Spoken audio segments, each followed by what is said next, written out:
The most interesting things happen in Israel, because here it's really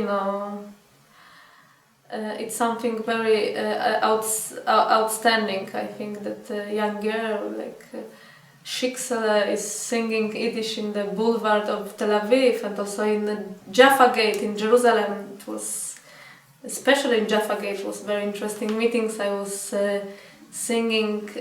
I had much memories. Like I was singing Shashtil. The Rebbe is going to dance, and Arabic boys were dancing, and they were not conscious of the dancing in Yiddish songs and Jewish songs even, probably because Yiddish is not recognizable so much.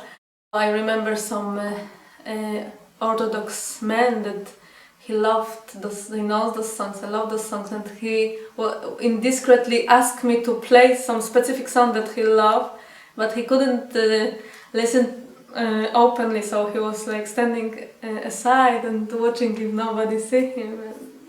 And the yeshiva girls were staring at me with like an alien, that they didn't understand how if it's Yiddish, it's really Yiddish, because how is possible what I'm doing, and what especially that it's forbidden to actually to sing, which I didn't know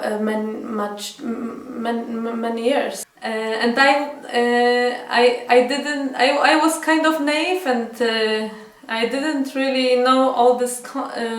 Probably because of it, I didn't have any shame and any barrier to openly do it, because I didn't know all this context and halacha and all these groups.